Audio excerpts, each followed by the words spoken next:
The Middle Passage was not merely a voyage across the Atlantic, but a carefully organized system that transformed human lives into cargo, a process whose scale, methods, and consequences still shape the modern world in ways rarely confronted.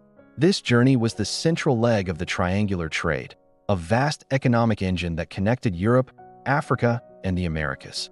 It began on the West African coast, where millions were captured and forced into bondage. From there, they were transported across the ocean to the Americas, where they were sold or traded for raw materials like sugar, cotton, and tobacco. These goods would then be shipped back to Europe, completing a cycle of profit built on human suffering. It is a chapter of history that reveals not only the depths of human cruelty, but also the incredible resilience of the human spirit. The conditions on these voyages were intentionally brutal, designed to maximize profit by packing as many people as possible into the smallest conceivable space. The holds were so tightly packed that people were arranged like books on a shelf, with less than a meter of vertical space. In this suffocating darkness, they were forced to eat, sleep, urinate, defecate, give birth, endure madness, and witness death, all while chained to their neighbors. The death toll was staggering. While it is impossible to know the exact number, it is a grim reality that a significant portion of the enslaved Africans forced onto these ships did not survive the journey. Historians have debated the total number of people transported across the Atlantic for centuries. While some initial estimates placed the figure around 8 million, modern scholarship, drawing on extensive shipping records and demographic data, suggests this is a significant underestimation. Many historians now believe the number is closer to 12.5 million people forced from Africa, with millions more dying during capture, on the march to the coast, or while waiting in coastal dungeons. The duration of this transatlantic crossing was not fixed. It could last anywhere from 1 to 6 months, depending on the weather, the currents, and the ship's point of origin and destination. Over the centuries, however, this horrifying journey became more efficient. The technological advancements of the Industrial Revolution in Europe led to the construction of faster, larger ships designed specifically for the slave trade. This efficiency, however, did not translate to better conditions. It simply meant that the cycle of capture, transport, and sale could be completed more quickly, maximizing the profits for the European and American merchants who ran this brutal enterprise.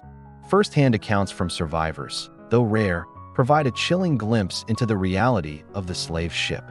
Mahama Gardo Bakwakwa, a man who endured the Middle Passage and later escaped to write his life story, described the overwhelming stench that emanated from the vessels. He testified that a slave ship's approach could be smelled from several miles away, a putrid odor of disease, waste, and death. This scent was a signal not just to other humans, but to the natural world as well. Sharks learned to follow these ships across the entire Atlantic, knowing a constant supply of bodies would be thrown overboard.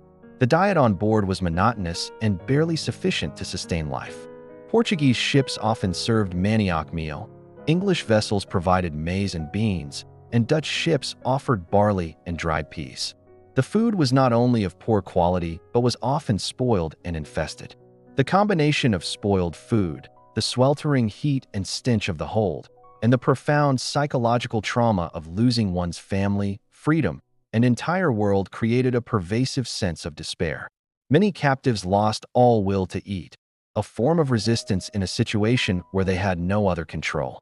Water was another critical and often deliberately withheld resource. It was strictly rationed, and dehydration was a constant threat. The most infamous incident illustrating this cruelty is the case of the slave ship Zone in 1781. Owned by a Liverpool slaving firm, the Zone was dangerously overcrowded with 470 enslaved Africans on a voyage to Jamaica. After navigational errors prolonged the journey and water supplies ran critically low, the captain made a horrifying decision. Arguing that the Africans were cargo, he ordered 132 living men, women, and children to be thrown overboard, hoping to claim their loss on the ship's insurance. This was not seen as murder, but as a calculated business decision. Disease was the primary killer on the Middle Passage. The crowded, unsanitary conditions were a perfect breeding ground for pathogens. Amoebic dysentery, known as the bloody flux, spread rapidly through the holds, as did scurvy, a result of severe vitamin C deficiency. The history of this journey is littered with accounts of smallpox, measles, and other viruses tearing through the captive populations who had little to no immunity. The constant transmission of bacteria and viruses decimated the Africans on board, turning the ships into floating coffins. The horrors of the Middle Passage are incomplete without acknowledging the systematic sexual abuse of enslaved women. They were often kept on the main deck, separate from the men, which made them constantly vulnerable to the desires of the crew. The ship's records and sailors' journals speak of this with a chilling casualness. One ship's doctor noted that sailors were allowed to have intercourse with such of the black women whose consent they can procure. This notion of consent is, of course, meaningless in a context of total power imbalance and brutalization. These assaults were not isolated incidents, but a routine part of the voyage, an expression of power and dehumanization. In some cases, fights would even break out among the crew members over access to specific women, revealing how this system of exploitation could breed conflict even among the perpetrators. The Middle Passage was truly an unusually horrifying experience, a testament to the methodical, profit-driven cruelty that one group of humans can inflict upon another. It was a crucible of suffering that forever altered the destinies of millions and reshaped the demographics, economies, and cultures of 4 continents. If you enjoyed this story, don't forget to like, subscribe, and explore more hidden histories from around the world.